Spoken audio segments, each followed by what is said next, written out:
Hello. Hey! Welcome, everybody. Thank you for everybody for coming. I wanted to talk about, is this thing called the locus of evaluation. And it's something within person-centered therapy that we use to explain the ways in which we, I suppose, judge ourselves and how we view what is important in our lives and what our needs are. So, if Danii, have you got a better way of explaining the locus of evaluation? Yeah, so you've got your internal locus of evaluation and your external locus of evaluation.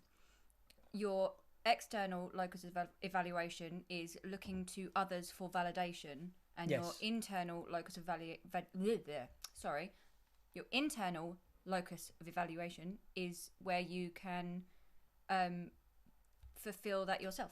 Yes. So, generally throughout life, there are things that we take on as important aspects of ourselves and the ways that we view the world, I suppose.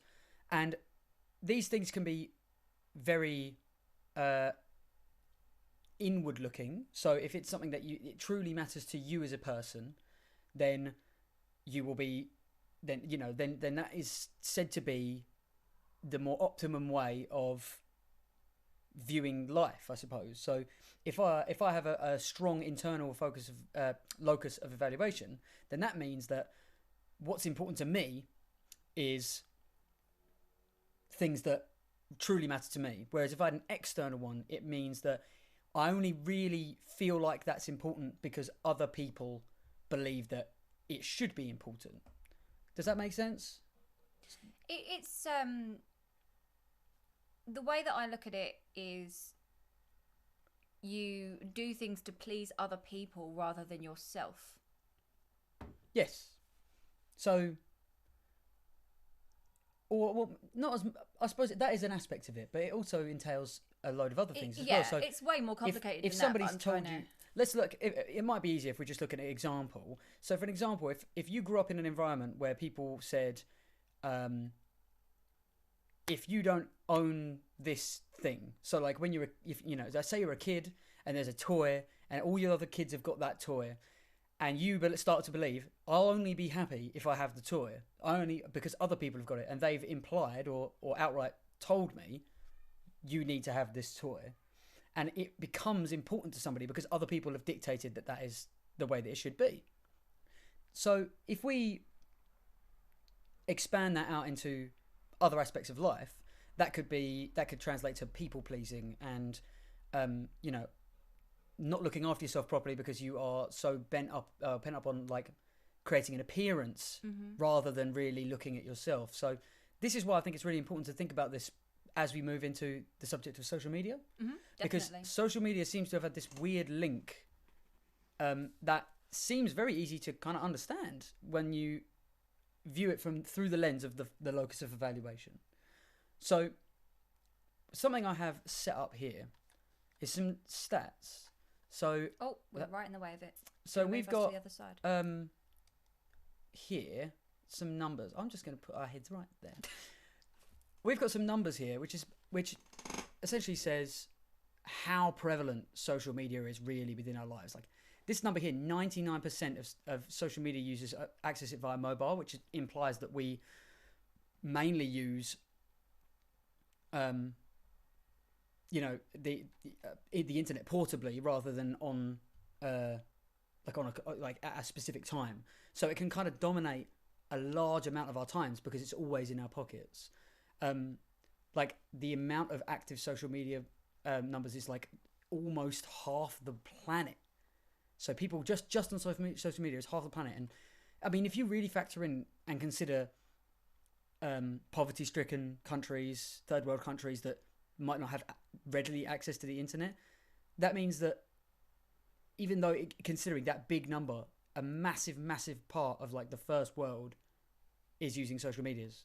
Like the majority of the first world is using social medias.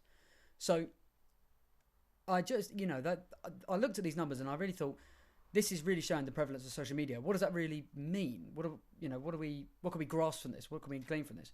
Well, one thing I feel is important to consider is that social media is kind of here to stay.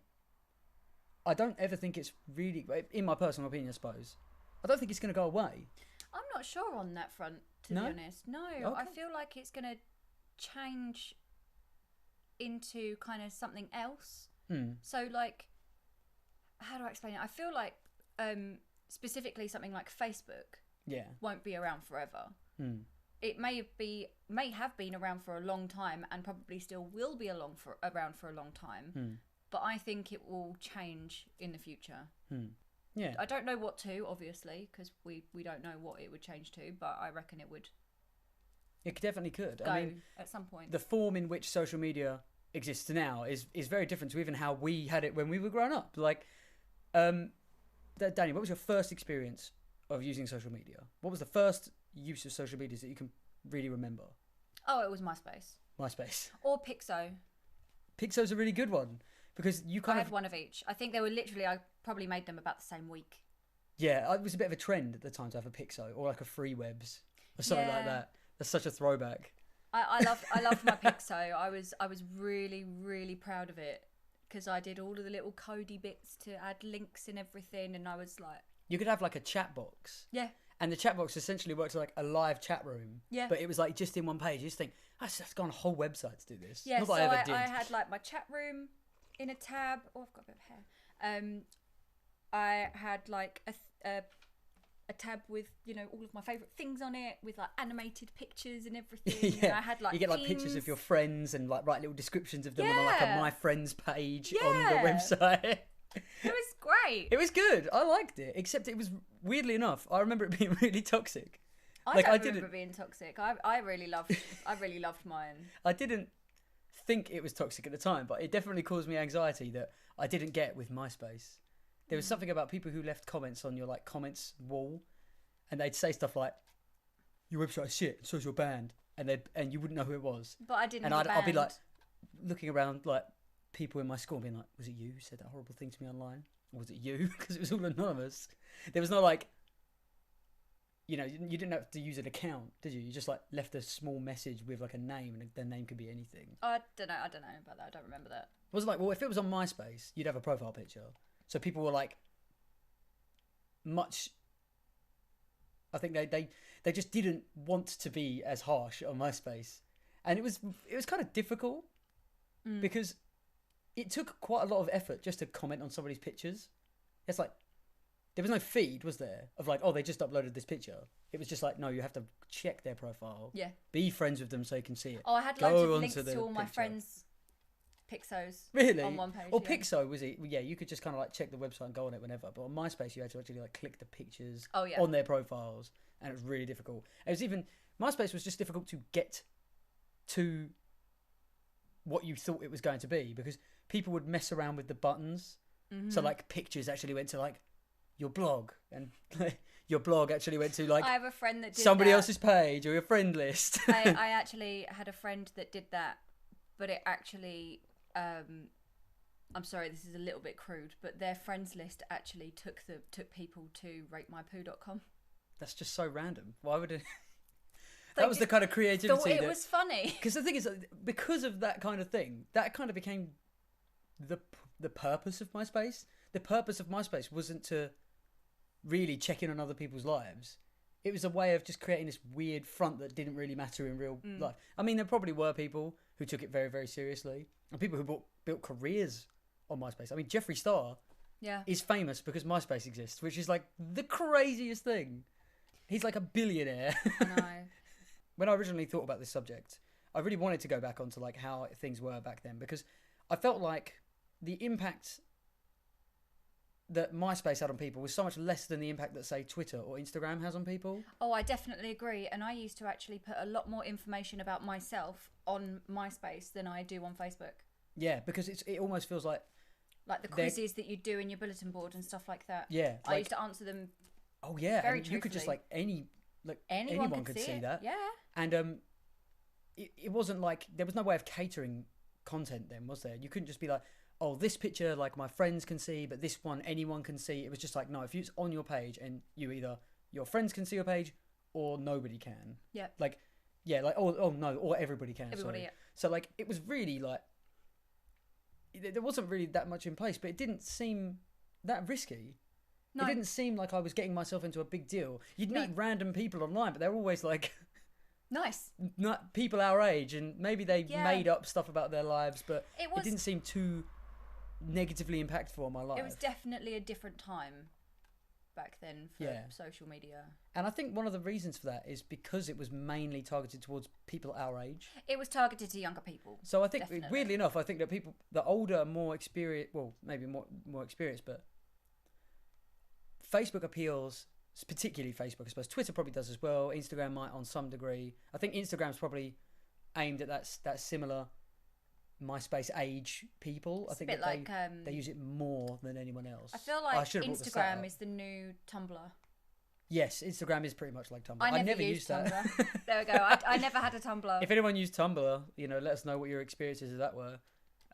But my general experiences of Facebook now is that because so many more people use it, and older people use it, I think that kind of weirdly stems where some of the problems come from. Because while we were in that developmental teenage age, we had the kind of maybe the plasticity to kind of like take certain things on and then not really care, or like or maybe it was like more of a kind of we're eased in to how things are online. So, everyone's had that experience where they talk to somebody on like online, like maybe you met them on like MSN or on MSN. Facebook or something like that. Oh no, maybe not Facebook specifically, but like on MySpace or on Pixo somehow.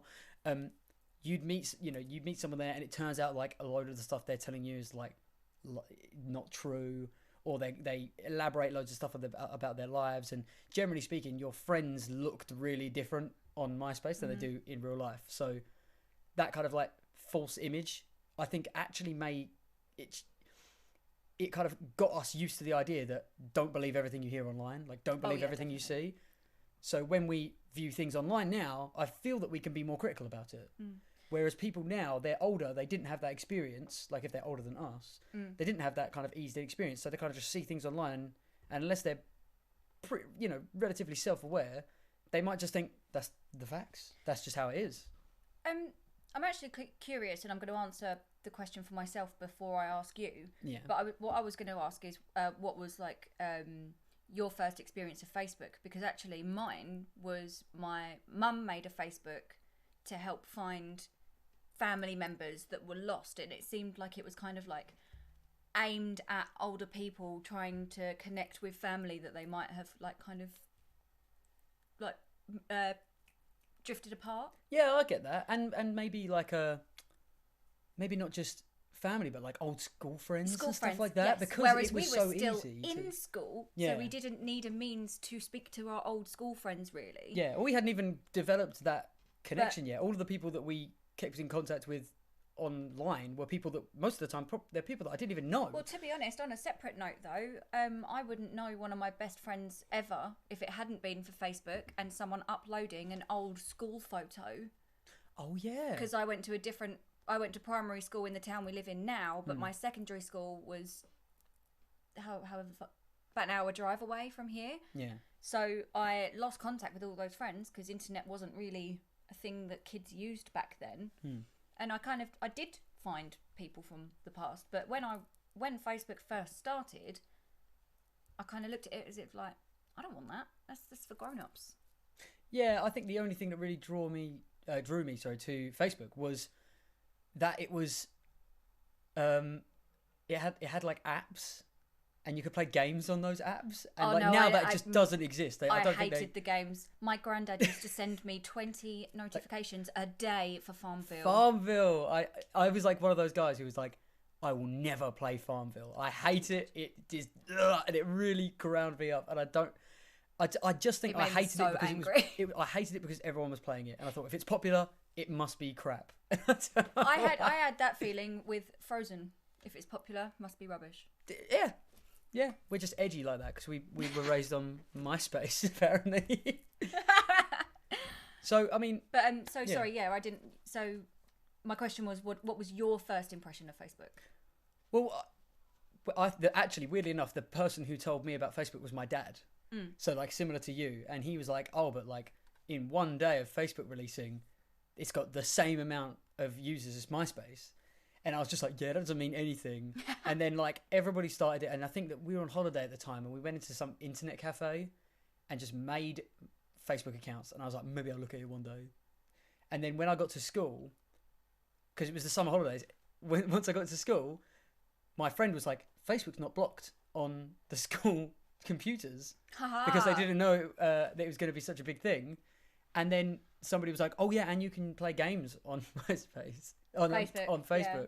So it was just a really like cheeky way of being able to play games in school and message all your friends and message people. Yeah, well, actually, Messenger was really new, but you could post on people's walls really easily. Well, it used to be just integrated. Messenger wasn't a thing back then, but it was integrated to Facebook. You could private message the whole time. Oh yeah, you could inbox people, couldn't you? Yeah. Which was also a thing from...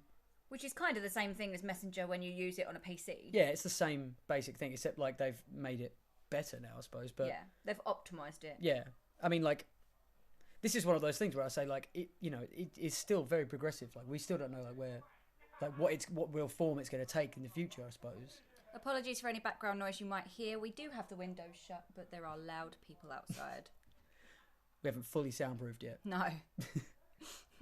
That would help if we did, but we cannot, unfortunately. So I mean, like, there was another thing that I was gonna like kind of segue into like the next thing, which was, do you remember the phenomenon that for some reason doesn't exist anymore called fraping? Like that thing, maybe like the fact that we for some reason we called it that. It sounds really disturbing, and it's like something that is definitely not okay now. And yet, back in the day, it was absolutely fine. You were just like writing capital letters. My mum used to frape me anytime she noticed. And it just sounds horrible. It does. It sounds so horrible. But I've got. We let that happen. Let that happen for ages. On my memories, my favourite Facebook memories, at least once a month, there is one of my mum fraping me saying something along the lines of "I love boobs loads" or something like that, or "I'm gonna go get a job because I'm a bum because I was like 16 and didn't have a job." If anyone who doesn't know what this is, by the way, it's when you accidentally leave your Facebook open, so that someone else can post a status like, as you, pretending to be you, and they would write something. Like, I have like tons of times when like I've been at friends' houses, left it on, and they've just wrote something like "yum yum yum, I'm a rabbit," or something really. Wasn't there one where it was like carrots written 100 times? There's like 3 days straight that comes up in my memories where it's just the word carrots in capital letters like 100 times. See, that kind of thing is funny, but so on the other side, there was actually one that got me in like quite a bit of trouble. Yeah. My mum fraped me with something. What was it? Trying to remember what she said now, but I actually got in trouble at school. Really? What? Because like somebody, and it was your mum's fault. It was my mum that fraped me. Oh my god! It was something silly, like really silly, like. How could she do that? Like, I'm gonna pass all of my exams and not be a. What? And that got you in trouble? I can't really remember exactly what it was. I'll have to remember next time it comes up on my memories. I was going to say that people are more sensitive now, but maybe we've always been that sensitive with online things. I think on one of my mums I posted like "I'm gay" or something like that. Oh, right. We're gonna go. I'll jump to some of the comments that have been highlighted so far. Thank you everybody for submitting your comments. Oh, so in contrast to what we're talking about, Tumblr was my main social media in my youth. For me, it was the best. Found people who shared interests easily. Most people were supportive. And throughout my 9 years on it, never had any trouble or hate. That's really good. So I actually had loads of girl mates who were constantly under hate.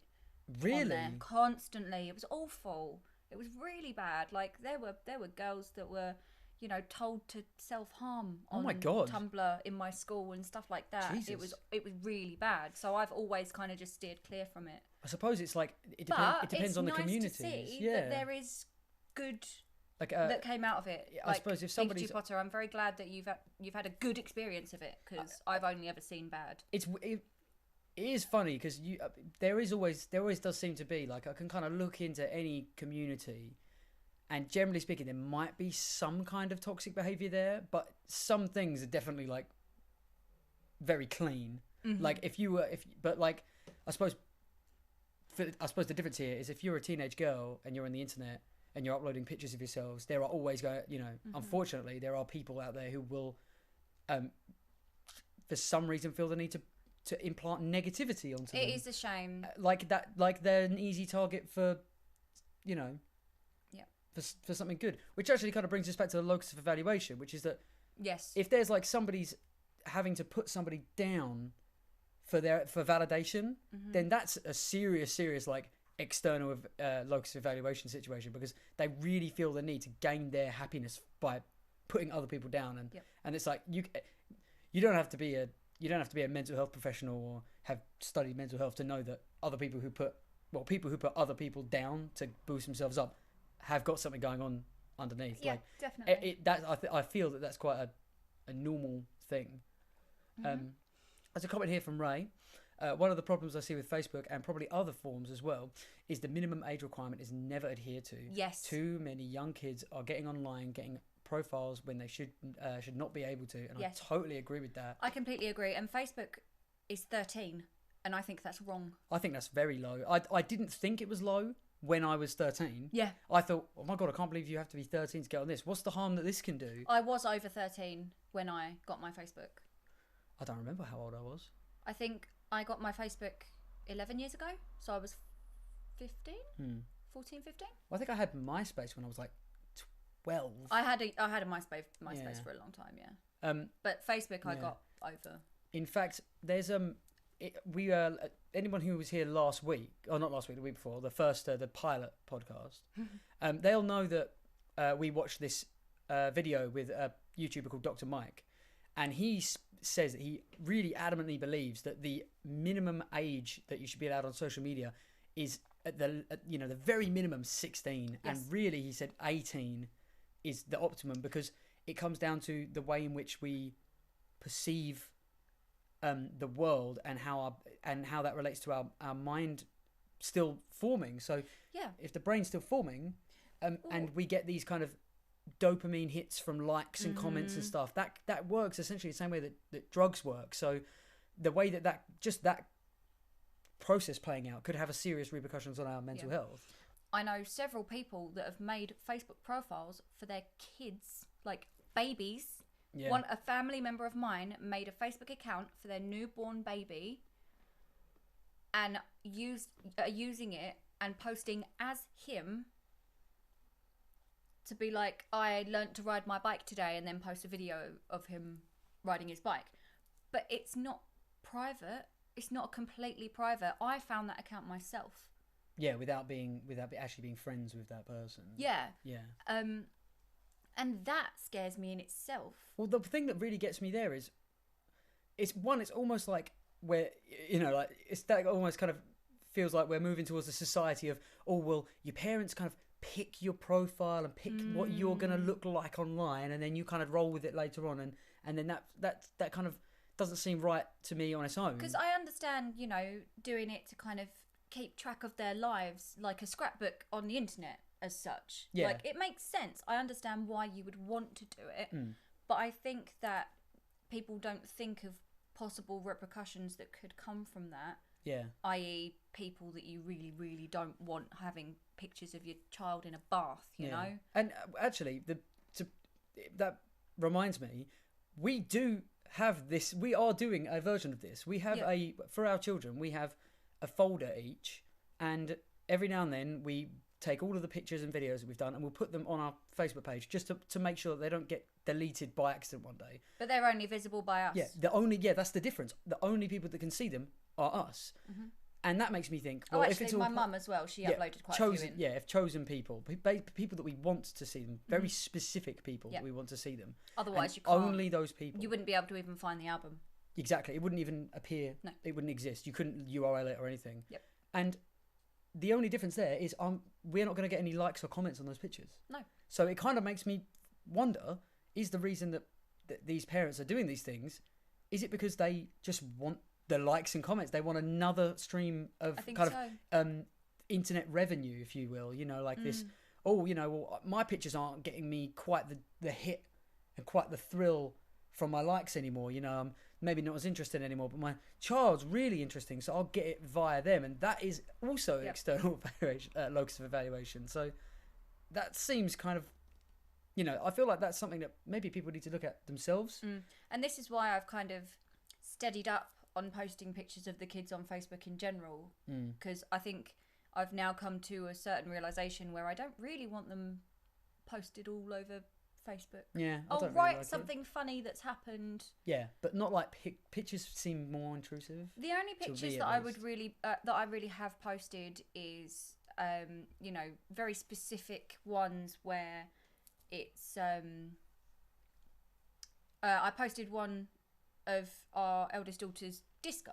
Yeah. Like, she got ready for her first ever school disco, and she was in a really pretty dress, and I posted it because and I tagged her father in it.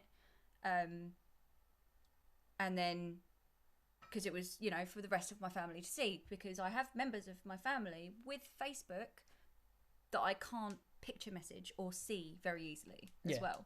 So that's the reason why I post any sort of picture of my child. Yeah, and I think that makes sense.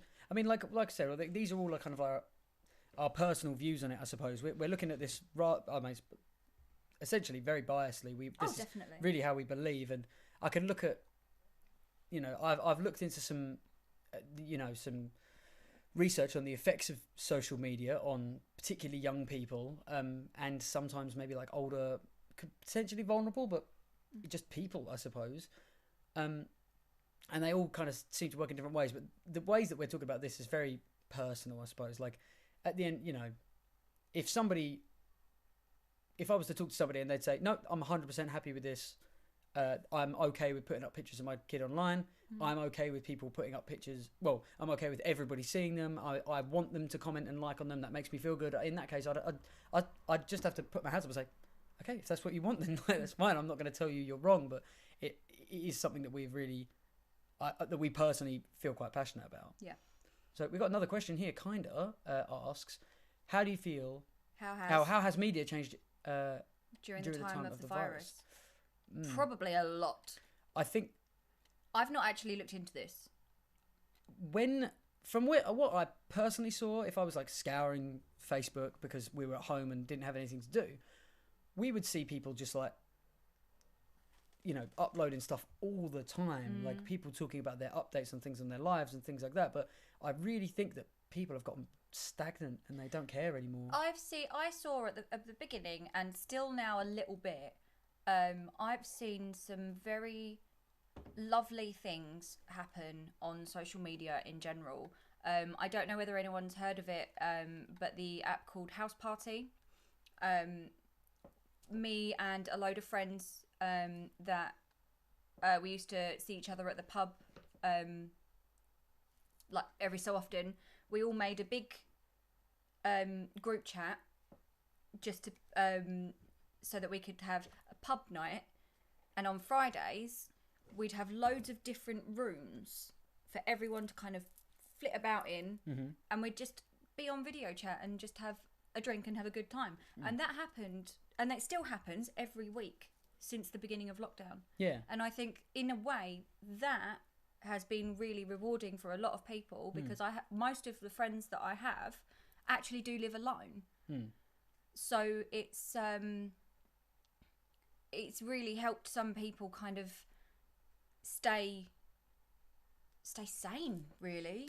Yeah. In a way. I think that's quite a pure approach to social media, though, because it's just you talking with people that you know in real time as well. Yeah. I suppose it's a little bit like, but we've made like Facebook groups and events and and brought more people in from our group of friends and stuff like that. I know obviously this is very situational, but it was just, we've built a new community. Yeah. Because actually I now talk to friends that I never really spoke to before, even if we were at the pub. Yeah. at the same time. Does that make sense? Yeah, that makes sense. So it's kind of broadened my friend group in a way that I didn't think it would, but also helped a load of people. Do you feel like you feel as connected to these people as you did when you could see them in person? Do you feel like you're as close with them? Yeah, more so sometimes. Interesting. So quite a lot of the time, I wouldn't see these people unless I was in the pub. But now, I'm in a group chat, and I talk to them all maybe every day sometimes. Like I'll say hello or react to something that someone's put in this chat maybe once a day.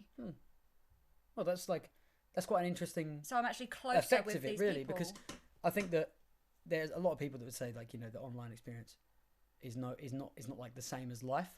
But saying that, you know, even I mentioned it earlier on that some of the people that I'd spoken to loads in the past were people that didn't, you know, I didn't even know in real life, and I felt quite close to them. It wasn't the same as having a friend in real life, but I was really close to them. Yeah. All the people that we've met on the Twitch community, we haven't met them in person. We just speak to them via the internet, and we consider you all friends. Yeah, that's all very real, isn't it? Yeah. I believe that it's no different, really.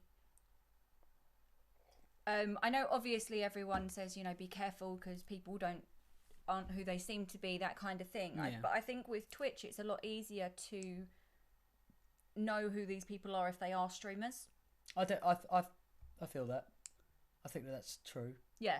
Because you it's difficult to just kind of put up an act for like even a couple of hours. Like, yeah, you at one point you might divulge yourself and your own, you know, your own real views and opinions eventually, I suppose. It might be just something about the gaming community in general. Yeah. That is. It seems to be quite. We've met a lot of artists. Yes. And it seems to be that people online tend to be very creative, particularly in this platform. So yes, I think that actually might play a factor into it. The Real Wispy says, what is fraping? Which we covered. She says, people still do this in France. Wow. We really feel for you. I'm glad to say that it has petered out here. One of the biggest problems I see right now with the quarantine, lockdown, election time. Yes, I suppose if you're in the US right now, then this is this is crunch point for you guys. Oh goodness, yeah. At the time of this recording, is all our feeds are being flooded with some great information, but also with some unending negativity, irritating posts relating to whatever's going on. I agree. Yes, and I think one of the things that I've really noticed that kind of came up in a big explosion and then just disappeared into the abyss was the Black Lives Matter. I still do see that going on. I see a couple of people being like, where's it gone? We need to bring it back because it's important. And I've gone, yeah, but that's all I see now. Well, there's some crazy stuff going on about that. Maybe this is like quite the time, but like there's people grabbing people and putting them in vans in the US right now for like protesting and stuff. Oh my goodness. Like it's gone like really horrible. I really not feel for looked anybody into it for a while, unfortunately. I've been looking into other stuff, but Wispy's got a point here actually. Yeah, all social media is always centered around people in the US and US politics. I think that's true. I think that's very dominating. I think that there are instances that happen in other places in the world that we just don't know about because social media just doesn't focus on it unless somebody makes a really big point about it. I mean, I actually wonder how much American people see of British news. Oh, well, Brexit was pretty big. Brexit was pretty that was big. a pretty worldwide thing. But it's the same. We're just kind of yeah, we're connected in that way. Curious. Like if something happens in the UK and it happens in the US, everybody sees it. But if something were to happen, unless it's like something horrific, like a terrorist attack or something like that, or generally speaking, a virus. Yeah, well, the virus was worldwide, but but I suppose when Wuhan closed down, it took like months for people to start noticing that. Months, and that's because it just wasn't on social media. But one of the reasons for that is because Chinese social media is like censored like hell. Like if you even said the word Wuhan in like a message to somebody, the message just get erased by the government. It's really like they can't see this. We mentioned it now. Like there's no way this is not being broadcasted. Wispy says as well. Like I missed this one up here actually. The friends I've made on Twitch are the best friends I've ever had, and having this friendship makes me feel more fulfilled. And that is really nice, and that is very lovely. A really good point. Huge love to you, Wispy. Yes. Ray also, I think that it is truer than you realise, especially in the past 2 years since Trump became president. Yes. Yeah, definitely. Oh, sorry. Just above, Frick says there are Black Lives Matter ads on ITV now.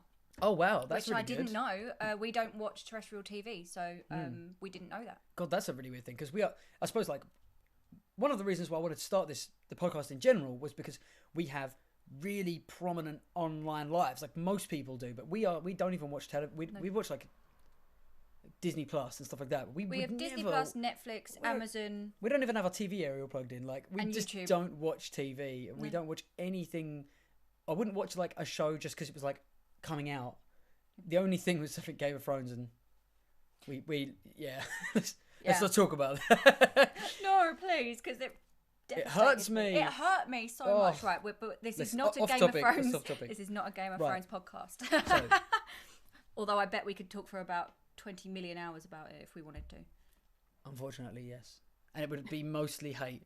One of the things we were talking about was the way in which social media affects the mind and development, right? It's something I found quite recently. So I have these pages here lined up.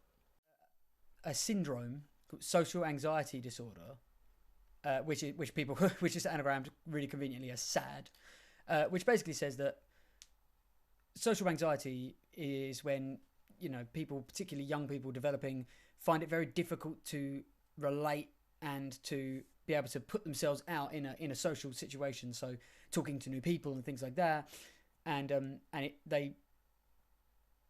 a lot of people believe that social media and social anxiety have increased in the same level, and that kind of comes down to this validation aspect of, you know, if I don't get enough likes on my pictures, then I mean nothing. And it's very easy for young people and teenagers to kind of deal in this kind of all or nothing scenario. So, like, it's like, oh, if I don't get like 10 likes on every single picture, then my life is ruined. You know, like, everyone hates me. So they have this internal validation that needs to happen, which people believe is coming from social media. External. And that's an external locus of evaluation. Another thing, though, that I found quite interesting was this article from 2019, the end of 2019, which kind of slightly debunks that. It says, really? The amount of time teenagers spend on social media network sites has risen by 62.5% since 2012, which was when the prominence of social media first started really booming because of things like Instagram. But just last year, the average teenagers spent on social media was estimated around 2.6 hours per day. And critics have claimed that more screen time is increasing depression and anxiety, but it isn't true. This study that went over the course of 8 years from Brigham Young University essentially concluded that social media might be playing a part in this, but actually it's not the amount of time that makes the impact. It's just they didn't go too deep into it, but it seems that if social media is going to play a part in this, it's not the amount of time spent on social media, it's just its existence. So it somewhat debunks the idea. And I mean, some of you might have seen at the moment, there are rolling ads on YouTube that are trying to get people to reduce their screen time because screen time's at an all-time high. Yeah. And it's supposed to be like this, get aware about mental health. Mm-hmm. But actually, it doesn't seem to be making that much of an impact. I mean, people might become less productive if they're spending all their time on social media, but that might not have anything to do with this. Well, I must admit, like, since the pandemic in general, my screen time has been way up, just on my phone in general, mostly because I can't really just go take a walk. Yeah. I mean, I can, so but you find other ways of exploring, I suppose, couldn't you? Yeah, and it's not just kind of Facebook either. It was, researching some stuff because I recently got interested in like murder mysteries and stuff like that, but like true crime stories and stuff like that. So I've been researching that kind of stuff, or so it's not all been social media, but my screen time in general has been sky high. I think that mine has definitely increased. I had a cap on things, and I just ignore the cap. Now. I have the ability to say no to the cap, and I've done it probably more now than ever. And also, you were doing really well as well. I started using Twitter, and I haven't put a cap on that. But I used to think, if I reach the cap on Facebook, then that's it. I'm not using Facebook anymore. But now I'm spreading my attention across two, and if I hit the cap on Facebook, I'm like, it doesn't matter. I'm just going to use Twitter. Because it just seems like a completely different thing to me. So I suppose I utilise that, like that different feeling, and justify that it's not as much of a waste of time. I'm not sure.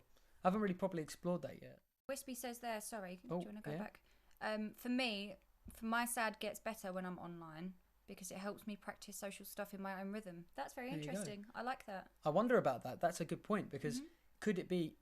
I'll probably go into this a little bit maybe later. Yeah, so there's this...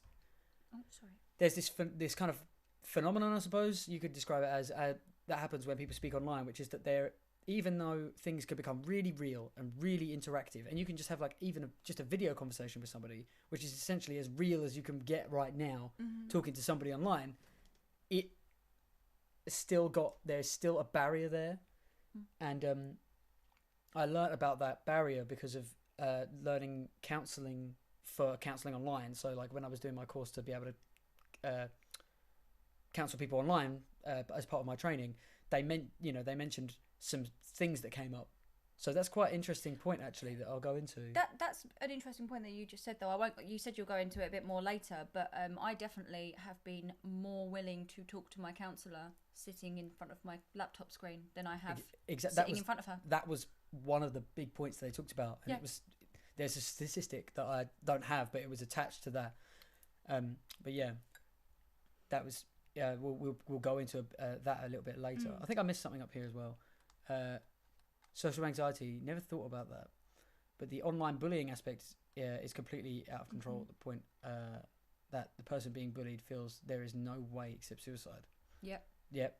I think that bullying has become even more prevalent now due to social media providing a lot more ways to bully someone instead of just physically. And I actually believe that what we were saying just now plays a massive part in that. Yes, definitely. It's the keyboard warriors. It's the people who just go onto a post that they don't believe in and just slander every single person who disagrees with their point. And it's awful. And I don't understand what the point. Well, there's the shield there. There's the ability to buffer between you. Completely random people. I mean, kind of using it as an example, but I did see on a Black Lives Matter post, one of my friends posted, who is is also trans as well, and he put a status up saying like this needs to stop, blah blah blah, that kind of stuff. And so just some random person came on there and went to every single person and was like, I agree, like I really believe in this is, and literally just was just bashing completely, like with like transphobia comments and racist comments.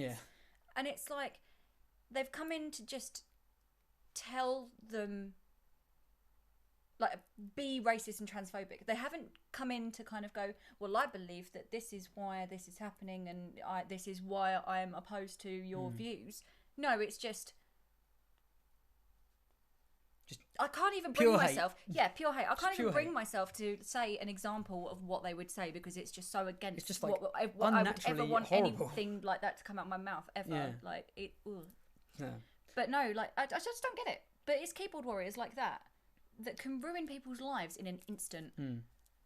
I think actually, you know what? We'll go on to that because there's a section that I was going to talk about. But actually, this is going on that point so well. But it's kind essentially of speaking, segued onto it, isn't it? Online criticism and that shield works kind of both ways. So sometimes you can put something out into the world and you have no idea how, like, realistically speaking, I mean, that person that you were talking about just now would never say those words directly to like a black person's face or a trans person's face. Like, if they knew it, they'd never say it because they don't have anything there to protect them. There's a shield. And in the thing that I was studying for the course, it said that people in counselling situations, the people who are being counselled, the clients, seem to be able to open up about things much, much quicker. But on the flip side of that, if their counsellor said something to them or reflected something back, they also felt much more at ease to disregard it or reject the idea, because they had this barrier between them that said, well, I don't have to, I don't have any in-person judgment in any way, even though, like, strictly speaking, a counsellor's not supposed to be, well, also, applying judgment at all. But as the client, you have a lot more. I mean, in my opinion, I don't know whether other people actually think this, but I genuinely had a think about it. And as the client, you could hang up whenever you wanted. You could. You have power. Just, boop, press the button and it's done. You don't need to be there. Whereas when you walk to a session, you've walked there, you've gone in the room, you've sat down in front of them, and it is more difficult to get up and walk away. Yes. And also, I've never just hung up on my counsellor, by the way, just saying. You get a bit of time after sessions. So, like, when you're in sessions, you kind of think, well, maybe I don't agree, or maybe I didn't like hearing that. Yeah. So but something when could have been specifically they triggering go, for when you. it's over, I'm going to walk home, out the door, walk it out, and I can be like, yes. I can think about this, or I can get in the car and really contemplate this while I drive. And also, in counselling situations, you're in your home. So I think Wispy said earlier, you're in your safe space. Yes. You're in that place where you go, actually, no, this is my haven and I've invited you in. Mm-hmm. Exactly the same as when someone leaves, like, say, a comment online about someone's post that is relatively attacking. They've got it in the back of their head. They're saying, well, technically speaking, they're not really, can't really do anything about it. Like, I'm here. Yeah. So maybe there's something going on in the background. Well, my counsellor actually says has given advice to me, not advice, sorry, but like had said, like, when the session ends, try and do something productive. Read a book, or go and make a coffee and sit down for a minute, or play a video game. She even said that, like, play a video game, read a book, do something that kind of keeps your mind going in a imaginative way, because that helps come down from the heightened emotion of that kind of stuff. It definitely puts you into a certain mental place when you're in counselling. Yeah, because and she said, because you're not doing the walk home or the drive home, because your mind could wander from the session. 5 seconds later, you could be like, oh, I wonder what's for dinner, or oh, I probably should do this when I get home, or something like that. Whereas, when you're already home, you don't get that peace. Yeah. Almost.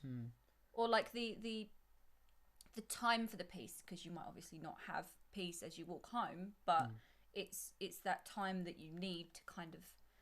Yeah. What's ground? That's the word I'm looking for. Yeah, and I suppose yourself. you use that time to reflect and to kind of move through the motions, I suppose.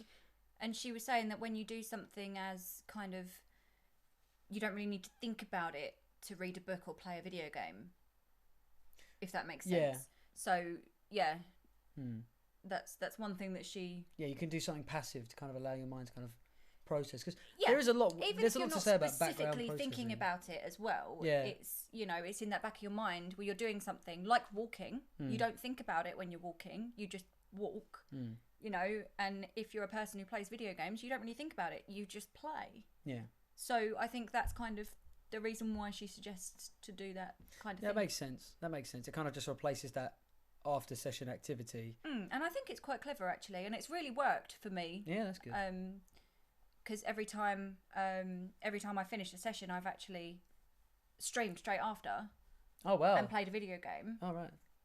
And I instantly get that calm that I needed, which I really love. Oh, that's good. So there's an aspect of being online that I keep seeing come up, which is this kind of inner loop, this echo chamber of people's opinions, and that helps. I've noticed that it strengthens and strengthens and strengthens ideas to the point of it becoming as good as fact in these people's opinions. And I call it what we know versus what we think we know, which is actually a scientific what's the word? It's a scientific term, which is the difference between regarding something as theory and regarding something as fact. So what we know in like a scientific term is I'm standing on the ground. Yep. What we think we know is that's because of gravity. And the way that logical critical thinking is, and I think critical thinking is the really important part here actually. Like if people aren't equipped to critically analyze things, so going back to what I said earlier so I just nearly analysed what you just said and went, well, technically we're not standing on the ground, we're standing in a house on the second floor. Okay, but I mean, so that's that's what my brain instantly did. I don't know our feet go on the ground, yes. The ground is below us, and that is essentially fact, isn't it? Yes. Like my feet go downwards, know, and we all perceive that as fact. There's like, dark colours are dark, light is how we see things. These things are, very, very tangible. But when we look at things online, we can see things, and if we don't have the ability to critically think, so like what I was saying earlier about going back and saying, what we really see online is not really real, and we've built up this way of being able to judge how real something really is. If you don't have that and you go online, it's so easy to look at something and think, why would that be wrong? Why would that be fake? Why would that be false? And like I said, there's I think an older generation of people maybe who didn't get exposed to that, who now when they see something, information, they absorb that information because it's so easy.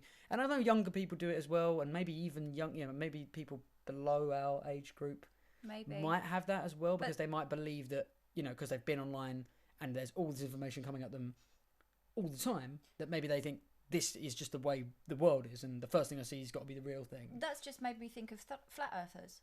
It's exactly the thing. It's flat earthers, anti-vaxxers, anti-mask people. Oh.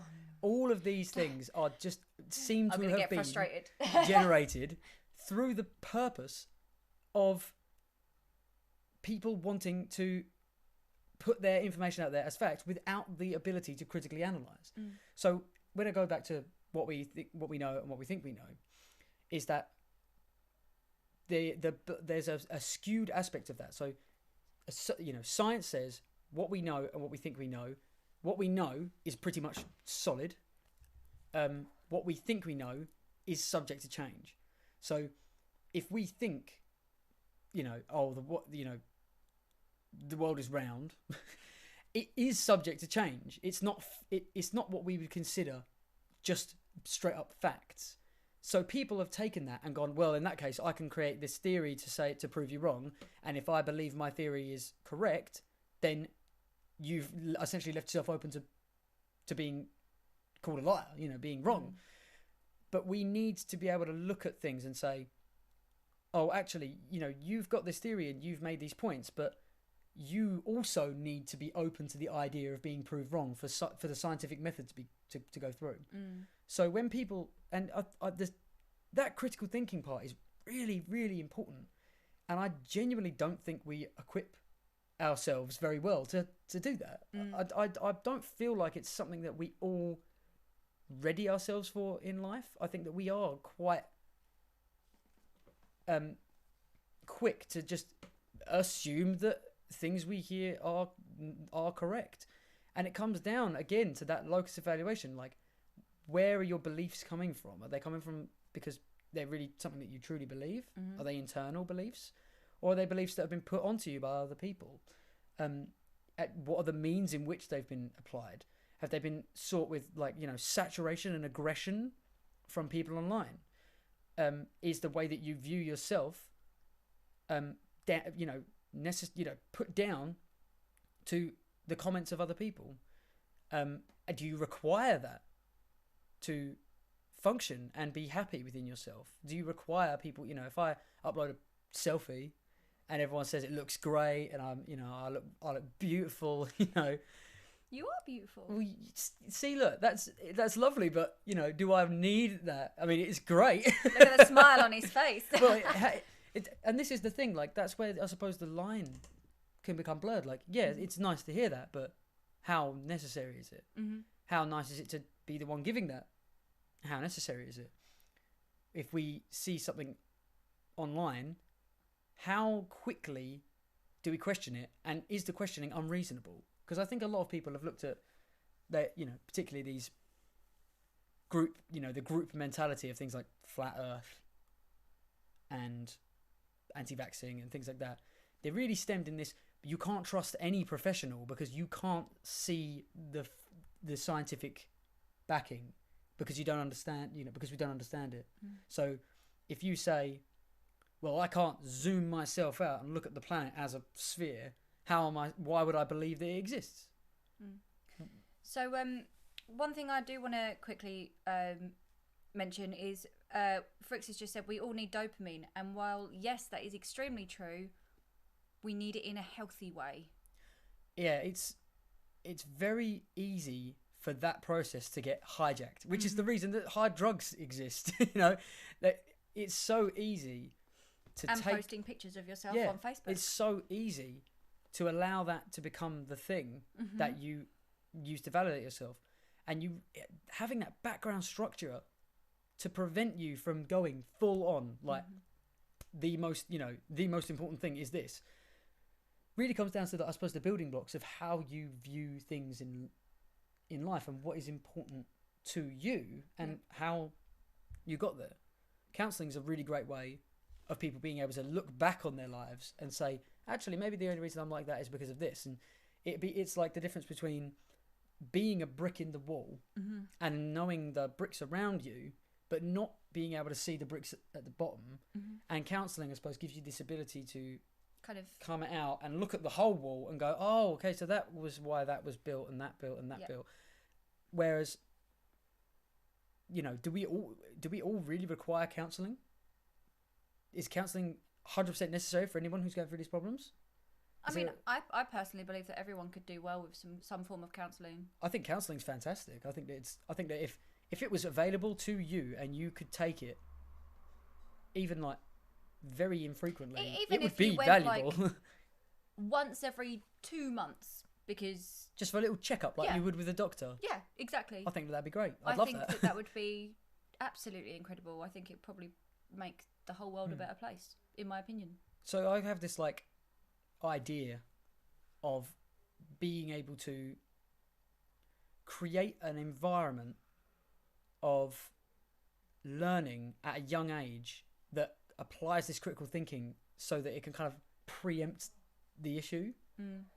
And that's essentially what my life goal is to create this form of education for people who are about to step into that kind of online world and be able to critically analyse. And I think it would be really broad. I think it would be applicable to everything, to be able to ask the questions that I asked just now, but be able to really ask them to yourself and really seriously at a young age, because I think it's important to understand this, potentially to help prevent these, social anxiety problems that have come up.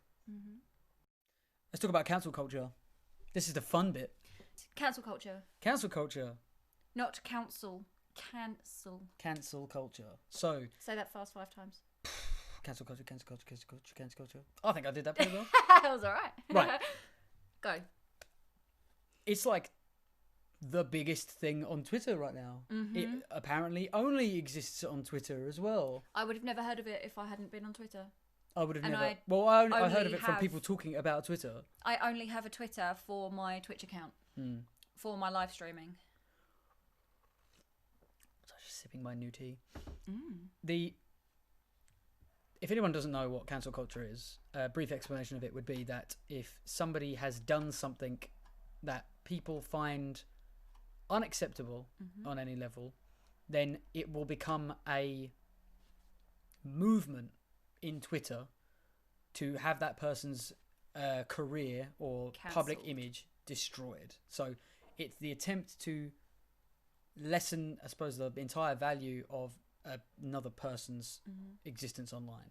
Yeah. It generally really only happens with people who are famous.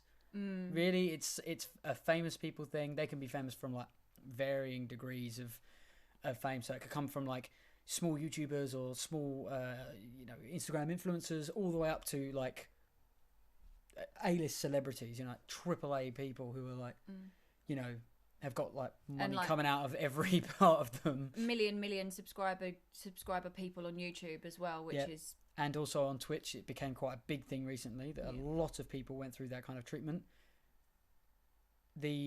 I've noticed that I'm describing this quite like negatively.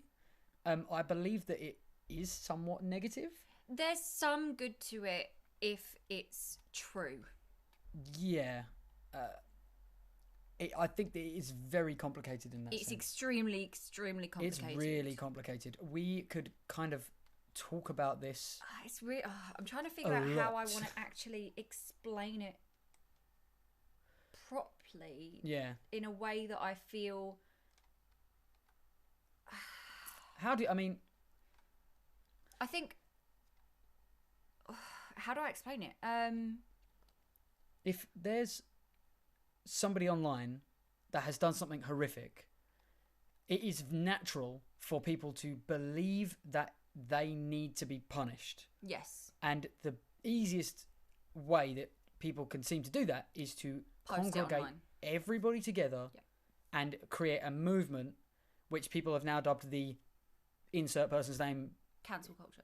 Is over party. Oh, yes. So it's like the person who's being cancelled is over party. That's the trend that it follows. Instead of, if that person has done something horrific, just go to the police. Well, some of these things seem to be a lot of the time, that's the problem, I suppose. Like you said, it's okay if it really happened. But these are things that are like, they, probably can't be. They can't actually do anything about these things. And a lot of the time, it's because of things that have happened in the past, so that kind of creates some kind of ambiguity to it. It's something that happened between two people, and one of the people decided or felt as if that what had happened to them was incredibly wrong, but wasn't technically a crime. They could get them So one example is of well, I'm not going to say any names because obviously that would not be fun. But it's a YouTuber that we watch quite frequently. Decided to speak to 16, 17-year-olds. Okay. Now in England, that's not illegal. Well, there was ambiguity attached to that. This is kind of like a very, very simplistic way I'm explaining it right now. Yeah. Just for kind of context for the issue. Whereas in America, that's completely illegal. That's considered as paedophilia in America. But here, and in other places in the world, it's not, or it is. It varies depending. The age between 16 and 18 tends to be. It's a bit like. But I mean, to kind of go on to. But that was a very simplistic way. What the impact of that really was that, regardless of whether or not there was like specifically a crime going on there, there was a power imbalance. Yes. And the power imbalance is something that I believe that a lot of people are. It's very difficult to understand. It's very hard to see on either side. So a person talking to a famous person, a regular guy, a regular person, like a young girl, is talking to someone who they idolize online. They're a content creator. They're famous for some reason. They are, they carry their words and their actions carry so much weight with these people. So it's natural to become entranced with them. Yeah. It would make sense, and I wouldn't ever doubt anybody for being taken up in the kind of majesty of someone who they adored. It happens to people who aren't famous all the time. It's like having posters of your favourite singer all over your bedroom. It's the same thing, really. Exactly. And imagine speaking to them and becoming friends with them. And I think that a lot of the issues now is that a lot of people online are essentially these average people. They haven't had the PR treatment. They haven't had the agents. They haven't had the people. And they think, oh, I'm famous, but I'm actually just a regular person. So when they speak to these people, they might not understand the weight that they hold with their power, their aura and their, the way that they're perceived, which can be. I mean, this is not me giving a handout, free hands. Oh, he didn't understand. He's just a regular guy. He just thinks he's normal. That doesn't give me the handout, but it does kind of go back to what I was saying before, which is that there must be some form of either critical thinking going on here, or they're just genuinely really bad people who don't understand that that's not okay. And it all of this stemmed from their ability to communicate via social media so easily, and not that I'm saying that that's the cause of the problem. This is very much a people issue. Yes. These are people talking about this. If somebody is like online and talking to somebody, they don't really know what the other person is feeling or thinking or understanding, and that is something that. Why are we not more wary of this? Why is this something that... I mean, the cancel culture has come around as a kind of answer to look at how fucked up this situation is. Look at how, ridiculous people are being with other people online, or posting things online, like tweets or videos on YouTube of things that are so regrettably not okay and never were okay. To talk about that. I mean, to be honest, this particular subject is going into a completely different avenue. Yeah. Because this thing that you brought up here with this particular person is a very this very is a black and white situation. This is you shouldn't have done this, shouldn't have happened. That's the end of it. Whereas there was other people have got perceptions about the ways that they feel things are going to land, and a lot of it at the moment is racism. Yeah. People are being cancelled for racist remarks they made years and years ago, and a lot of people's defence of that is it was all right at the time. But I don't know about you, but I didn't need to be told that being to Jeffree racist, Star, didn't it? Well, I don't need to be told that being racist is not okay. Yeah. I don't need for and making I mean, I can understand the evolution in which things have been portrayed and recent events, but it just seems so weird. I mean, it just seems so unnatural to make a joke that you think this is going to, even if there was a little bit in your head that went, is this blackface thing going to be a bit, is that going to be offensive? And somebody had to go, nah, don't worry about it. It'll be funny. You just think, what is wrong with you? What? I just don't get it. But people did it. People made weird jokes, and I'm gonna name a name here, and it's because this is everywhere anyway. But Shane Dawson is the person who has been taken a lot of heat for this recently because he's made paedophilic and racial remarks in the past, and just thought it's all right because I'm being edgy. And recently he said, I hate myself for those things. That is something I regret all the time. All of that media has been taken off the internet by myself and is only being uploaded by other people. And they were he's really trying to push this idea that that was just who I was back then. And it just seems so strange to think that. We all make mistakes.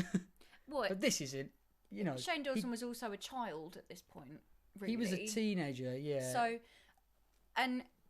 Actually, yeah. I don't want to make excuses for somebody, making those kind of remarks because they are bad and wrong remarks.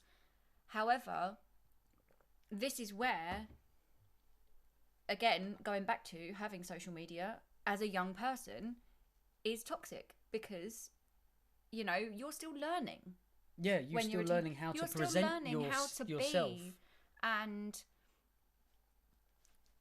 just...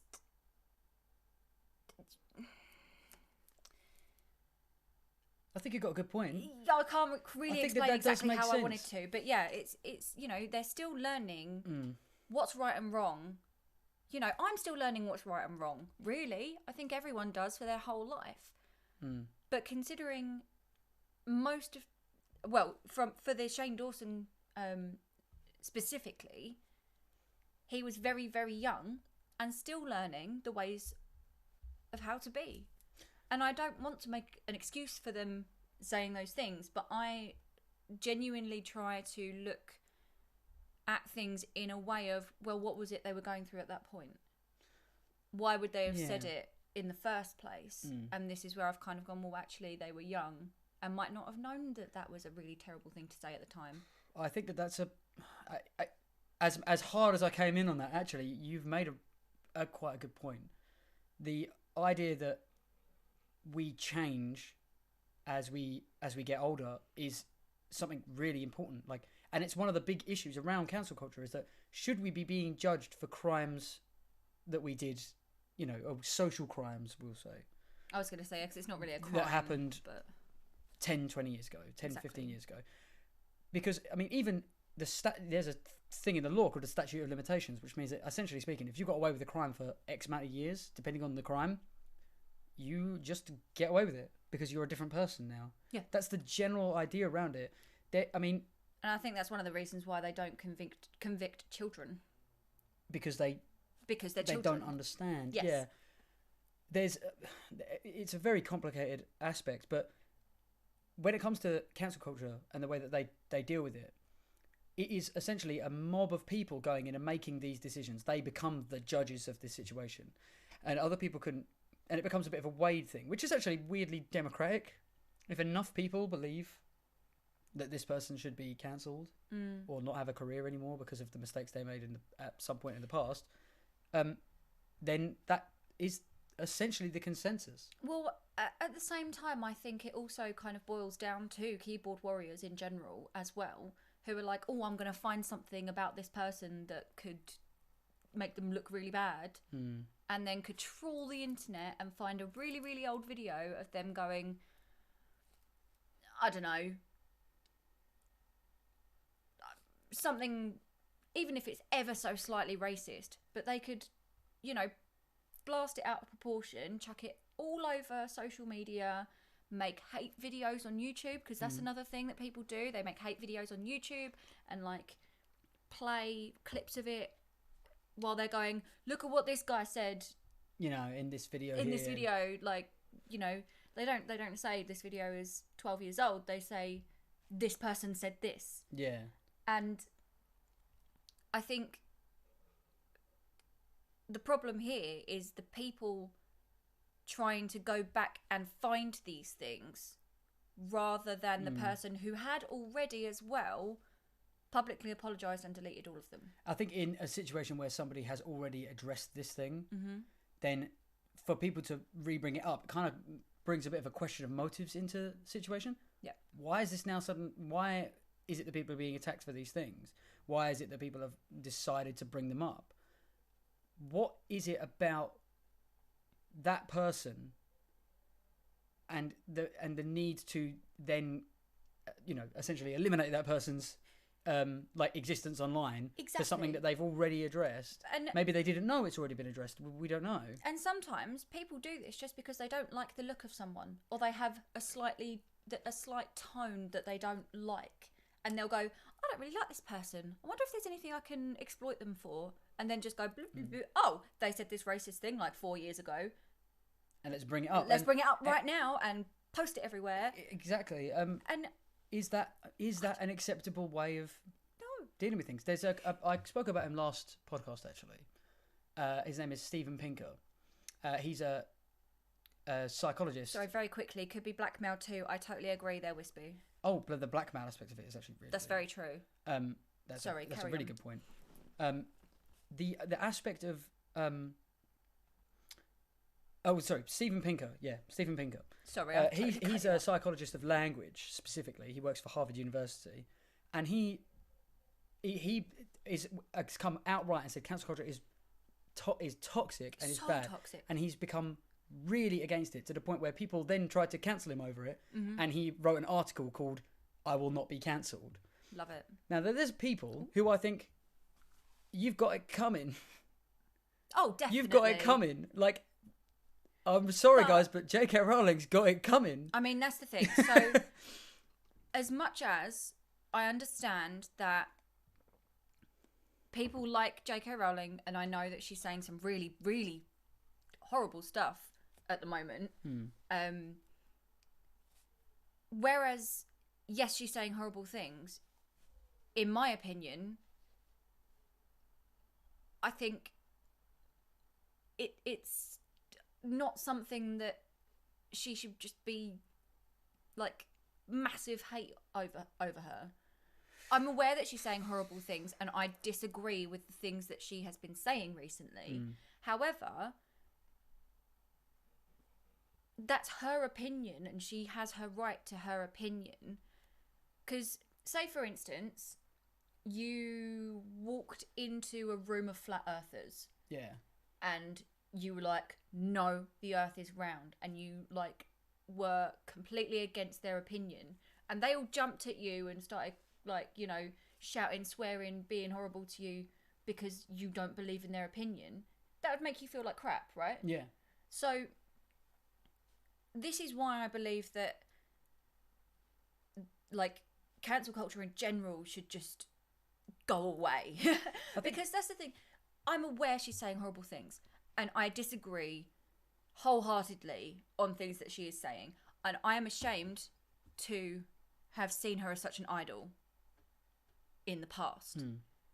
But I'm not going to go onto her Twitter and go, you ruined my life, Harry Potter was my life. Well, do you know what I mean? It is quite different for us because she's essentially attacking trans women. That's very true. So if you're not a trans woman, it's going to be very different. We are going to see things very differently. I think there's a big fundamental difference here as well. Like if we compare the situation with Shane Dawson and the situation with J.K. Rowling, these are things that Shane Dawson has admitted to and apologised for in the past, and has deleted him personally his ability to put that out anymore, and has basically vowed, I will never make that kind of mistake again, even though he'd made it quite a few times. But we've taken into consideration that he's a different person now. He's grown up and he's changed. When it comes down to J.K. Rowling, she's is saying it actively fighting against people who disagree with her by continuing to push the same narrative over and over again.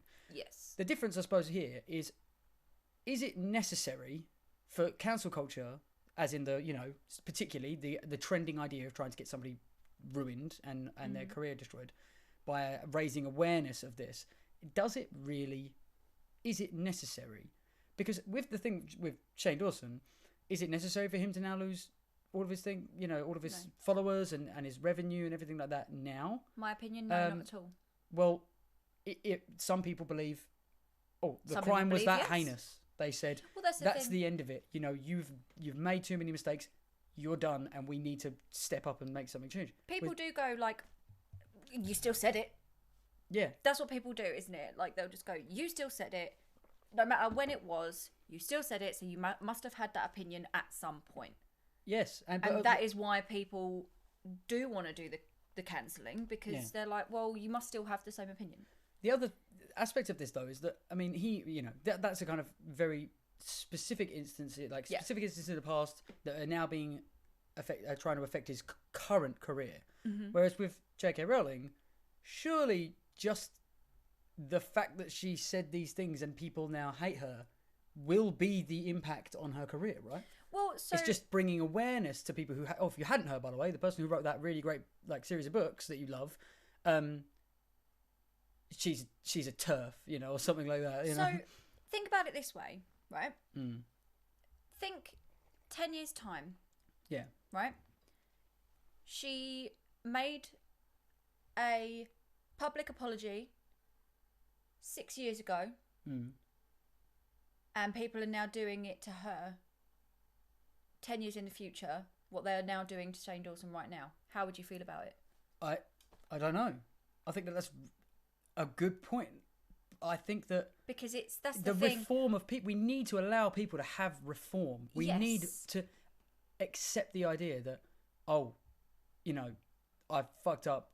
I'm a different person now. Yes. And it doesn't matter that she's an older woman, because people learn. People are constantly learning throughout their whole lives. Yeah. Exactly. And so that's why I thought I'd ask you that question. It's a good point. Like if there is reform, and that's all that. I mean, aside from the fact that, I mean, I'll put my hands up and say, you know, I'm a straight white male in their 20s. You know, like I'm probably the least targeted group on the entire planet. But actually, I am the least targeted group on the planet. Mm-hmm. I really have to put myself out of my experience to really understand how other people are going, like what they're going through. I do not know what it's like to be, like a member of the LGBTQ community, a person of an ethnic minority, mm-hmm. or a woman. Yep. These things are like foreign concepts to me that I don't understand. I'm almost completely opposite to you, apart from nationality. That you are white, yes. Yeah. and we're privileged. That's the other thing as well. We didn't grow up in poverty, so we don't even understand that. Well, to a degree. Well, I definitely grew up in a lesser. We don't understand the struggles that these other people, but yes, experience. We don't understand them on the same level at all. No. So when somebody of power and influence comes out and attacks those people, if I put myself in their shoes, I can say that is devastating. Yeah. That sounds horrible, and I would, you know, it'd be horrible to feel attacked like that by someone so influential, mm-hmm. and I don't feel like it's too much of a stretch for somebody to say, I don't care if it was 20 years ago, that was horrible and I hate them now. Yeah, so this is the thing as well. I feel a lot more in tune with the LGBTQ plus community because I am a part of it. I don't know what it's like to be, trans or non-binary or anything like that. My gender hasn't changed. And that is something, well, not gender hasn't changed. Gender hasn't been something different. I suppose we're more aware of the differences now. Yeah, and the awareness of gender has gone through the roof. And yes. I'm actually really, really happy about that. Yeah, I'm really happy about that. See, I've always it's become such a thing. I've always kind of known that I was part of that community, but I didn't really know exactly where I was until very recently. And it's made me very aware of the hate that can be piled onto anybody. So I used to consider myself as bisexual, and I used to get incredible amounts of hate at school, in friend groups, even from family members. I used to get laughed at, belittled, everything like that.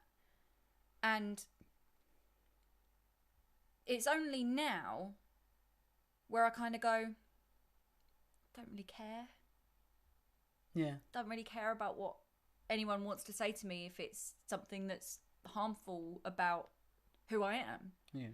And in that respect, I can kind of step back and kind of imagine what it would be. Imagine what it would be like to be in the shoes of a transsexual woman or man being hated on by somebody. Particularly somebody that they admire. Particularly someone that they admire, yes, of course. And yes, it hurt me so much when I found out that she was saying things like that on Twitter for everyone to see as well. It's not just kind of private stuff that accidentally got leaked. It was on Twitter. It was like everywhere. I'm going to make a point of spreading my beliefs, which I think a lot of people have just said was unnecessary. Yes, she didn't need to do that. It just seemed like an attack. It just came across like an attack. A publicity stunt. I think it could be. Well, not stunt because she wouldn't say it if she didn't believe it, but it's to do with publicity, in my opinion. I reckon she wants to be in the spotlight because actually her stuff isn't really going anywhere at the moment. Well, I'd say the books are all out, finished being she written. still has a prominent career ahead of her of being a bad film writer. I was going to say, because... Sorry, no, shots this fired, is exactly guys. what I was just about to say. She's getting hate for it. Fantastic Beasts is crap. It's badly written, in my opinion. And a lot of people, in my opinion, have the same opinion on it. Therefore, she's like, oh, I got to do something to make everyone remember that I'm still here. And that's what everyone is making the joke of. She just wants... Oh, Harry Potter just came out of nowhere, didn't it? Yeah, it's just, isn't it great that Harry Potter was just written it as a magical entity that exists in the world and nobody is connected to it at all. Yeah, just beautiful. But that's the thing. And I think the point that I'm trying to make here is I don't hate somebody because they have an opinion. I completely understand why someone would have an opinion as, in my opinion, wrong as anything that J.K. Rowling has said about the trans community. Yeah. But I don't hate her for it because the reasoning behind it, we have no idea. We don't know. I've kind of gone, well, it might be a publicity thing or, might just be looking for spotlight. But nobody really knows why that's her opinion and why she posted it in the first place. Well, she just believes in it very strongly, doesn't she? Is that exactly what she thinks? I think she shared something that was, in the same vein as that, and it kind of came out that, oh, actually, you're really bigoted. And she said a lot of loaded things before. Apologies for the car outside. She said a lot of loaded things before that. No, definitely. That, people have gone, oh, we're already very wary of your behaviour online. Definitely. I also think, though, that it is, in my opinion again, that it is good to be able to share your opinion without being scared of doing so. I suppose so, yeah. And actually, even if a lot of people believe that your opinion is wrong, you should still have the right to share it because that's just you. That's just who you are. Yeah, that actually brings me to my next point, actually. Oh, good. I like which is that I really wanted to talk about my experiences with Twitter specifically. Yes, you did. Because I'm really new. Really like 3 or 4 months new. And I noticed that when it comes down to Twitter, the internal filter that stops you from saying stuff, it just disappears. It goes away, but in a way that could be positive and negative. You've posted so much on Twitter. Because I didn't know that I had the platform to just say, if I thought of a joke beforehand, I internalized it and then it disappeared forever. Yeah. Now, if I think of something funny, I just say it. I just have this weird platform, and it's to the point but where you wouldn't on Facebook. I wouldn't. I'd never say it on Facebook. Facebook doesn't affect me in that way. But there's something about Twitter that makes me go, I'm going to post that. Funny. I'm just going to say that. Yeah. And the funniest thing is that it's a genuine platform of entertainment to me. It's not just a social media. It's actually a entertainment platform. Yes. And weirdly, and people can exactly the same as how YouTube is an entertainment platform. It's just all in words and some video, I suppose, and pictures. And that's the thing as well. I think people do tend to put funnier things on there because there is a character limit. Yeah, it's like the quip kind of. I suppose the reason why Vine was so big because it was like this really short form, 7 seconds, quick or content. However many, I think it's 140 characters, maybe a bit more actually on Twitter. I can't remember. I think they've upped it. It used to be 100. Like back I thought in it was the day, 140. I think it went up to 140. Now I think it's 280. Something like that. But anyway, like having that cap makes you really, really think about what you actually want to say. Yeah, you've got to be like concise. And you've got to put it in the words that are the easiest for people to understand. Yes. But also make the biggest impact. Yes, exactly. You have to create an impact on Twitter. And impact, could come from like J.K. Rowling suddenly like outing Dumbledore as gay, to somebody putting up like a tweet that like Gus Johnson. Oh, he's like the king of Twitter. Him and Call Me Carson. They literally just post up stuff that gets thousands of likes and thousands of retweets and it's like 6 words. And it's just like, how can you have that much impact with a tweet? But it's all about, they've catered it exactly around it. And it's even that kind of content, but in replies. So you'll look on one person's tweet and the replies are also like... And they're retweetable. They're all content. It's all content. It's each individual person contributing to this thread. And you can get something going on Twitter like really quick. It's so weird to get it going. I will say though that Ray does have a very good point in that we are very, very new to Twitter. We are super new. Like, very, so very yes, new. that could make our opinions completely skewed on that matter. So I totally agree with you there. It's got like a very community bias, but it's almost like a competitor's community. I still find it really hard to post on Twitter. Like, when one person, you can rally a community around you on Twitter, like we were talking about earlier with cancel culture. You can rally a community like that, but you also have, every time you want to say something, someone else can be like anyone's reply or point on the matter could be seen as like a competition of content. So if one person talks about like something that just got released, like a game or a film or something like that, and they make a quip about it, and somebody else comments a better quip, essentially speaking, they're trying to, you could look at that as one-upping. Oh, my content's now superior or like just to yours. banter. Yeah, like, or it could be seen in any way. How do you build things up? Like, what's the how do people see that? I think that's a really important part of Twitter that I found really fascinating.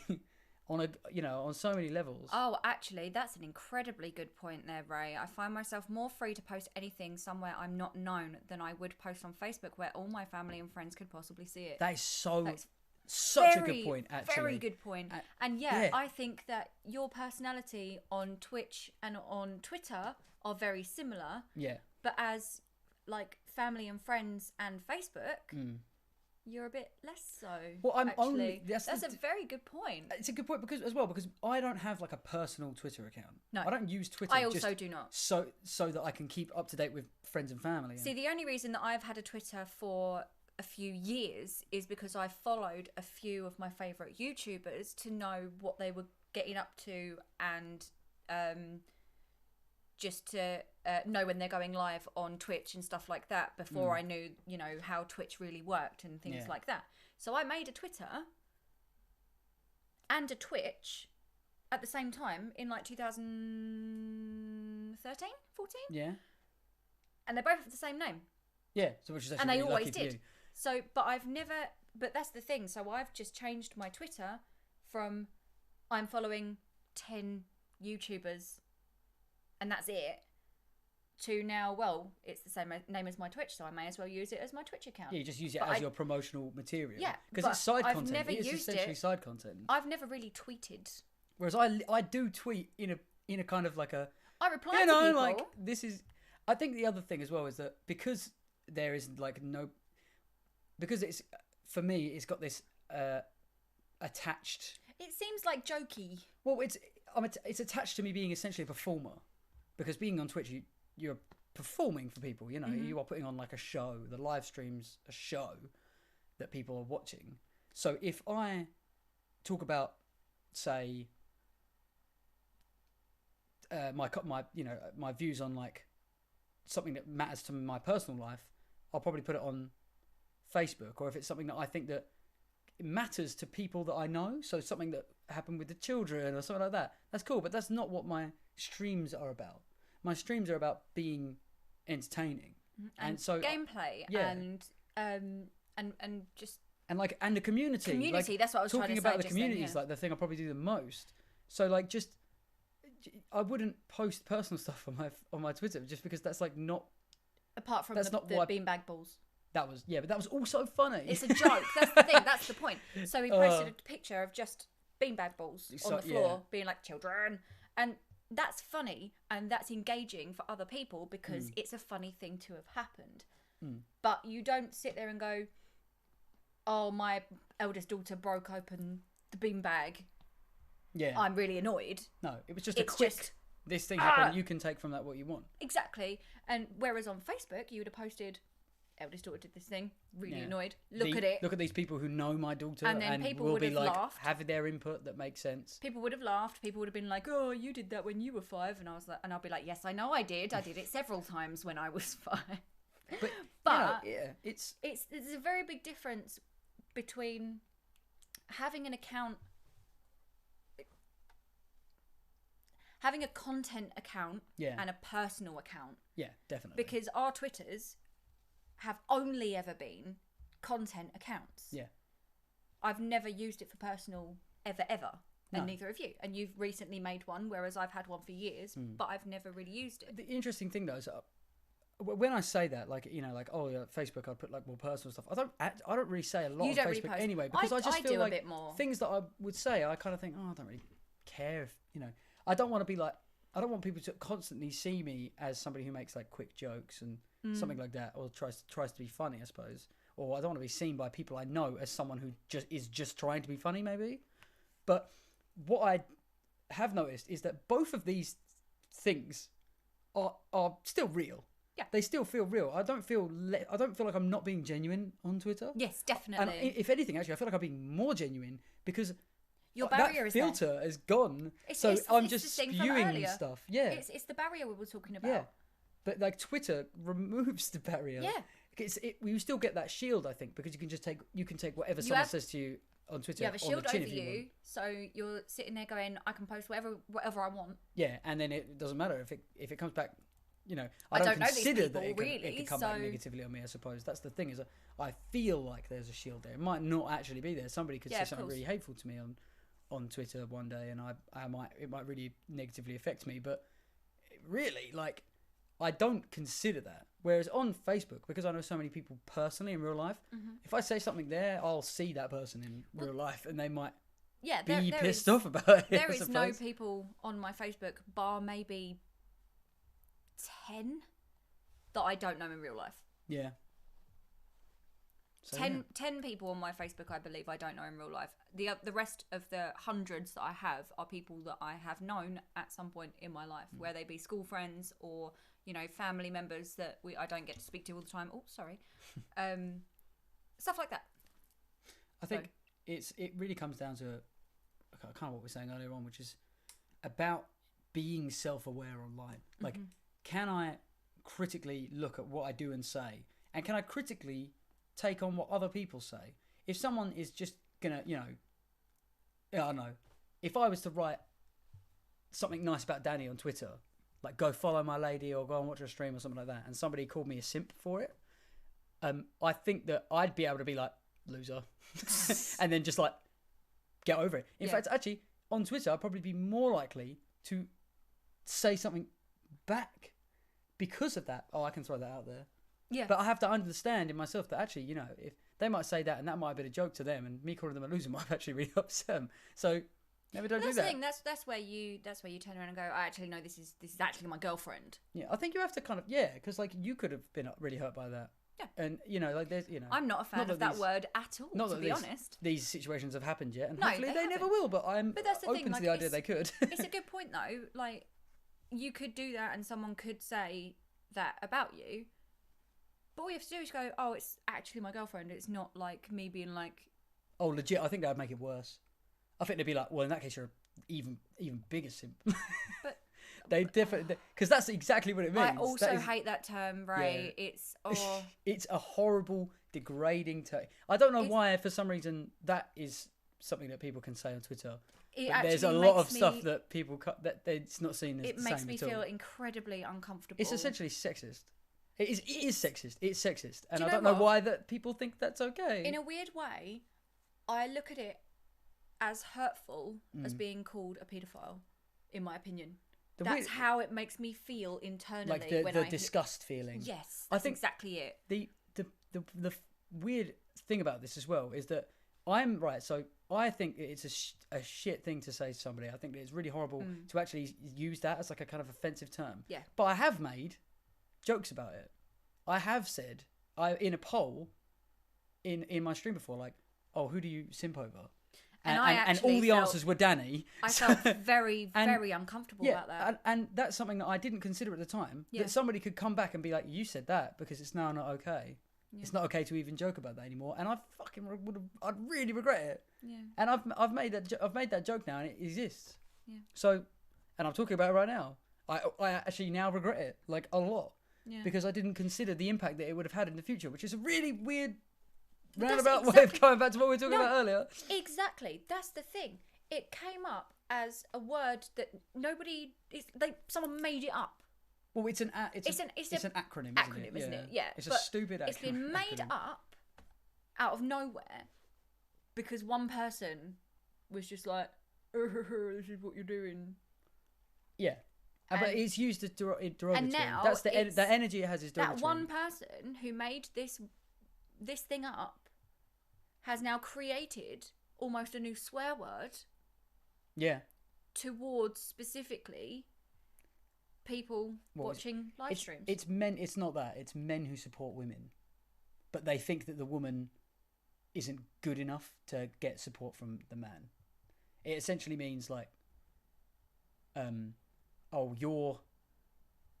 if you support you're saying that it's okay for this woman to do whatever she wants because you're settling for inferiority, and I'm like, what? That's why I almost felt like making a joke about it, like, tried to take the power off of it. But that's what people used to say about things like, using calling someone gay as a joke. It's like, well, I'm just taking the energy away from it. Using racial slurs as jokes. Also, I'm just taking the energy away from it so that it's not offensive anymore because I've taken the piss out of it. In the same sentence, you could, like people used to in my school, we used to all be like, oh, you're such a flid. Exactly. And like, you can't joke about that. Or like, or use the word retard as derogatory. Yeah. And, we now know that's a really bad thing to do and we definitely shouldn't do it. But back then, because it's still, even the delivery becomes irrelevant. Exactly the same as now. Like somebody, Shane Dawson, who made those jokes, the paedophilic jokes and stuff like that back in the day. Yeah. He did it in the guise of, well, if I make a joke about it, then I'm kind of taking away the impact that those things mean. But really, that isn't what it's doing, is it? It's not doing that at all. I will say, Ray, I am not familiar with that term. Do you know that term, white knight? White knighting is basically like when you stick up for... I think it's... If anyone wants to clarify this specifically... Ray, can you please clarify in the chat? Sticking up for somebody because they can't defend themselves, so you come in and do it for them. Also, you assume that the person that is being stuck up for can't defend themselves. Yeah.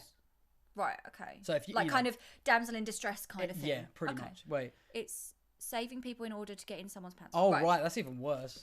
That's damsel like the in nice. Distress. That's like it's damsel in distress. I think it's like the nice guy thing. Princess Peach. The nice Mario. guy, like the hashtag nice guy. Yes. Which I do. The thing is, I see these situations and I think it's hilarious because I'm just like, how ridiculous are the minds on these people? Well, it's the ones where you see, kind of guys messaging a girl and saying, "Oh, you're so beautiful. Like, can we hang out?" Yeah. And the girl replies, "I'm sorry, I don't actually know you." And then the guy's like, "Fuck you, you absolute slut! I can't believe you'd be like." Yeah. Immediately being like, "Don't you know I'm a nice guy? I bet everybody you talk to is a white knight." Like they're like the opposite sides of the scale. Exactly. So like, oh, I just really loudly slapped my leg there. Sorry. But that's the thing. It's really stupid that thing even needs to happen. It's putting a person and making a massive assumption about them based on nothing, like based on their viewpoints, not the person who they are being objectified. Mm-hmm. So like immediately saying, "Oh, I don't I'm a nice guy," or oh, I'm going to stick up for this. You know, I need to stick up for this woman. Man. Don't worry, like, and I'll get it back in my way. But that's the thing. At it's the like end of it, the making a woman's massive like, assumption. no, and then the guy's like, yeah, and it's making a massive assumption that the other person is going to feel a way without knowing that at all, and that's just stupid. Which is where counselling comes into it, because we are training to be able to sit there and like not assume anything about the people and just hearing exactly what they have to say instead of, you know, sitting there going, oh, well, they're probably thinking like this. Yeah. So, you know, that's kind of where it comes back. And this is one of the reasons why I'm saying that I find it difficult to understand why anybody could hate on J.K. Rowling, because I'm trying to see it in a non-judgmental way instead of... Yeah. You're trying. We need to. I think it's an important thing, and this is, you know, it comes back to the critical thinking aspect of things as well, which is we need to be able to look at our behaviours, understand that what other people want from us, or what, you know, what the ways that bring them happiness is not always what we think. We're constantly told things like treat other people the way that you want to be treated, but that just removes another person's needs from the equation completely. The real golden rule here, in my opinion, is treat people the way they want to be treated. Don't assume that somebody wants to be treated or somebody will be affected by something in the way that you would. Yes. If I'm upset by something that you say and I tell you I'm upset by that, to say that, well, I wouldn't be upset by that means literally nothing. Literally nothing to anybody else in the world. For example here, like, say a friend upset you. Yeah. You told them that they had upset you. And they go, oh, I'm so sorry. And like, oh, sorry. Caught that. Like, and give you a massive hug. And you're like, and, you know, that might not be something you need. But they think, because they would like a hug to say sorry, they think that you would like a hug to say sorry. Whereas actually what you'd probably, I'm assuming here, but what you'd probably want is, I'm really sorry, I didn't realise that was going to hurt you. Or just something, or like, you know, asking. Yeah, ask the person what it is that they need now. And yes. And to understand that when someone else's feelings are hurt, that is not necessarily a direct attack on you. Mm-hmm. To be wrong is actually to be natural. Yes. We learn from being wrong. Everybody has a right to be wrong. And it's good to be by wrong. Yes. It's really good to be wrong. Nobody would ever learn anything if nobody was ever wrong. It's just... That's just nature. That's just... And that's inevitable. It takes extra steps. That's the thing, that's the problem, is that to learn these things and to be tolerant of these things as well does take extra steps. But we're not, for some reason, I feel like we're kind of not built to take those steps. We're taught to just look inwardly and think, I want this, so this is what I think other people should want.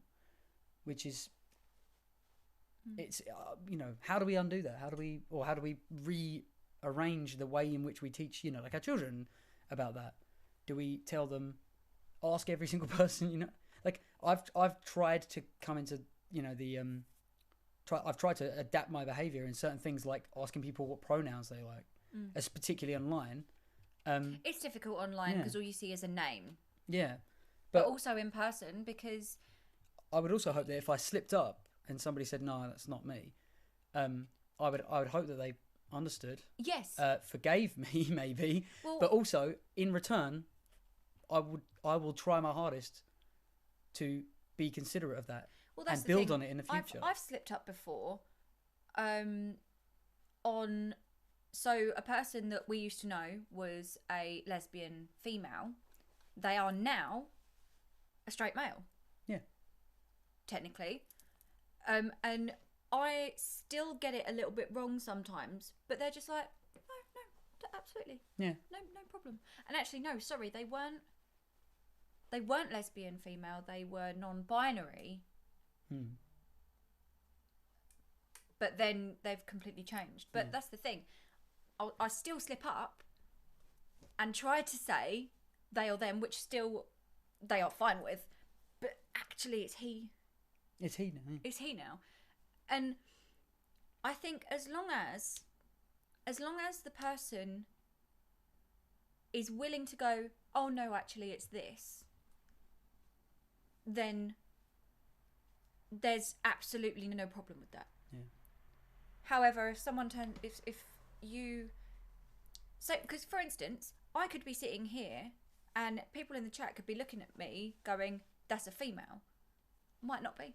Yeah. But I am. You can say she. But it's really difficult to be able to differentiate between genders, because it's just difficult to know what someone wants without actually talking with without them and talking about that thing with them as well. Which is now why I really try to just refer to everybody as they or them until I know. That's a good. I try and do that with everybody in the chat. Because I've noticed that I'll see a name and automatically say he or she, depending on literally the small username that people have on Twitch. And in the last kind of few months or so, I've really tried to refer to anybody as they or them, because I can't get it wrong then. That's literally, I cannot get it wrong there. Yeah. Unless I specifically know the person, like for instance, I will be like, Ray is a he, Wispy is a she. Yeah. But someone could pop in and I don't know. I think that, I mean, oh yeah, the important aspect of this is to understand that, you know, we can have like our checks and things, you know, we'll be very careful, but really it's just making sure that we're tolerant and that we understand people make mistakes. Maybe expect more from ourselves when it comes to communicating with other people than you expect from other people. That's the way I tend to try and live my life. Yeah. That when I try to, you know, converse with people, build relationships with people, I expect myself to know these things, but I don't expect it from other people. But that's just my personal preference, you know. Right. I think have we hit every point? We've got to the point now where I think we're going to start wrapping it up. I will talk about next time. So the podcast will be every 2 weeks from now on. We will be, so we'll be turning at the same time, 9 o'clock on Wednesday. Next week we're going to be talking about a bit lighter subject. This actually got really heavy. I didn't realise how heavy it was going to get. And the next time we'll be talking about fandoms and fans of. So if you're a fan of something in particular and you feel that it's shaped you in some way, then I want to talk about it. I want us to hash out these things that we really love and how they've affected our lives in general. But yes, thank you so much for everybody coming, and remember to please look after yourselves. Yes. Look after number one, and we'll see you again next time.